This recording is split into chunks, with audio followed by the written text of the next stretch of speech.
Depression হচ্ছে আপনার আর আপনার রবের মাঝে যে দূরত্ব, এটার নাম ডিপ্রেশন। আই রিপিট, আমার আর আমার রবের মাঝে। বাংলাদেশে এই প্রথমবারের মতো অনুষ্ঠিত হয়েছে ইসলামী কনফারেন্স 2025। আর এই কনফারেন্সে প্রধান বক্তা ছিলেন বিশ্ব বরেণ্য আলেমে দ্বীন ডক্টর মিজানুর রহমান আজহারী।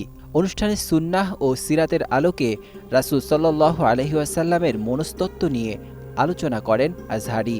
ঘণ্টাব্যাপী এই আলোচনায় ধরে ধরে 12টি বিষয় নিয়ে কথা বলেন তিনি। তার এই আলোচনা মন্ত্রমুগ্ধ হয়ে উপভোগ করেন শ্রোতারা। প্রথম যেই মাইন্ডসেটটা নিয়ে আমরা আলোচনা করব সেটা হচ্ছে গড সেন্ট্রিক মাইন্ডসেট বা আল্লাহ সেন্ট্রিক মাইন্ডসেট। অর্থাৎ রাসূল সাল্লাল্লাহু আলাইহি ওয়াসাল্লাম যে কোনো কাজে তিনি আল্লাহ তাআলাকে ফিল করতেন, আল্লাহ তাআলাকে তিনি অনুভব করতেন, ফিল করতেন। সবকিছু ছিল আল্লাহ তাআলা কেন্দ্রিক এবং সবসময় তিনি এটা ফিল করতেন যে আমার আসল ভরসা স্থল হচ্ছে আল্লাহ তাআলা। আমার ক্ষুদ্র গবেষণায় আমি খুঁজে পেয়েছি যে রাসূল সাল্লাল্লাহু আলাইহি ওয়াসাল্লাম এই ধরনের মানসিকতার অধিকারী ছিলেন। নবীজির জীবনের দৃষ্টান্ত টেনে ডক্টর মিজানুর রহমান আজহারী বলেন, ইসলাম মানবতার ধর্ম, যেখানে বৈষম্যের কোনো স্থান নেই। রাসূল সাল্লাল্লাহু আলাইহি ওয়াসাল্লামের উইজডম বা প্রজ্ঞাটা এখানে দেখেন। আম্মাজান আয়েশা রাদিয়াল্লাহু তাআলা আনহাকে উনি বললেন যে, আয়েশা, মক্কা তো বিজয় হলো, মক্কার কন্ট্রোল তো এখন আমার হাতে। চাইলে আমি কাবাকে ভেঙে সেই ইব্রাহিম আলাইহিস সালামের যে বেইজ এরকম লম্বা করে শেপ দিতে পারি, কিন্তু দিব না। কেননা দিলে মক্কা একটা ক্যাওস হতে পারে। কি হতে পারে? কারণ তারা একেবারে ভেরি রিসেন্ট মুসলমান হয়েছে, তারা না বুঝেই বলবে যে সেই আদি কাবা, মোহাম্মদ এই কাবার অপমান করেছে, কাবাকে ভুলুণ্ঠিত করেছে, সম্মানকে নষ্ট করেছে, এরকম একটা কোশ্চেন রাইজ করতে পারে। এজন্য আমি করলাম না।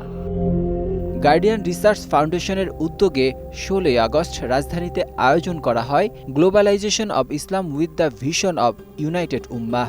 এই অনুষ্ঠানে উপস্থিত ছিলেন দেশি বিদেশি আলেম, গবেষক, শিক্ষাবিদ সহ আরও অনেকে। অনুষ্ঠানে বিশিষ্টজনেরা সাম্প্রদায়িকতার আড়ালে বিভাজনের যে রাজনীতি দীর্ঘদিন ধরে বাংলাদেশে চর্চা হয়েছে তার বিরুদ্ধে সোচ্চার হওয়ার আহ্বান জানান। বিশ্বের সকল দেশের সকল জায়গার সকল স্থানের মানুষগণের মধ্যে যখন তাকওয়া থাকবে, এটিই হলো আপনার আমার তাকওয়ার মাপকাঠি আল্লাহ তাআলা। বাংলাদেশের প্রেক্ষাপট নিয়ে আলোচনা করতে গিয়ে 21 টেলিভিশনের চেয়ারম্যান ও সিইও আব্দুস সালাম বলেন, অসাম্প্রদায়িকতার মুখোশে বিগত সরকার এমন একটি কাঠামো দাঁড় করিয়েছে যেখানে ইসলাম ও মুসলিম সমাজকে অবহেলিত করে রাখা হয়েছে। অবাক হয়ে গেলাম যে সরকারিভাবে এই যে যখন পূজার সময় আসে ব্যাপক ফাইন্যান্স করা হয় এই পূজা মণ্ডপে সরকারিভাবে। আমার প্রশ্ন, ঈদের সময় এই মসজিদ বা ঈদগাহ এখানে কি সরকারিভাবে পৃষ্ঠপোষকতা করা হয়? আমি জানি না। এই যে সাম্প্রদায়িকতা বা যা বলা হয় সেগুলো কিন্তু বিভাজনটা সৃষ্টি করেছে বিগত সরকার এই যে গত 15-17 বছরে। এবং আমাদের মধ্যে আসলে কোনো বাংলাদেশে যারা বসবাস করে, বাংলাদেশে মানুষ কিন্তু অনেক শান্তিপ্রিয় এবং আমাদের মধ্যে সত্যিকার অর্থে আমি দেখি নাই কোনো এই যে দাঙ্গা বা হিন্দুর বাড়ি পোড়ায় দেওয়া বা অন্য কোনো কিছু, এটা কোনো মুসলমানদের ভিতরে বিন্দু মাত্র এই সমস্ত চিন্তা ভাবনা নাই। কিন্তু এদিকে দৈনিক আমার দেশের সম্পাদক মাহমুদুর রহমান বলেন, মুসলিম উম্মাহর বিভক্তি আজকের সংকটের মূল কারণ।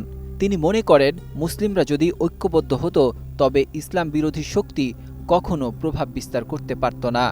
আমরা বলি উম্মার ইউনিটির কথা, এবং আমরা কিছুক্ষণ আগে বলছিলাম যে মুসলমানদের মধ্যে ইউনিটি নাই, খুব সত্য কথা।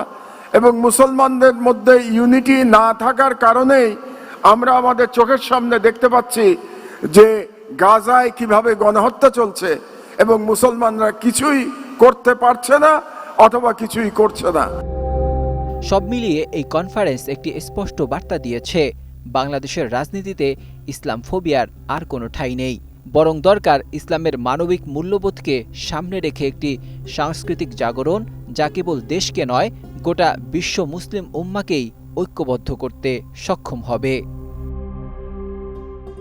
নাজমুল হক রাইয়ান, 21 টেলিভিশন।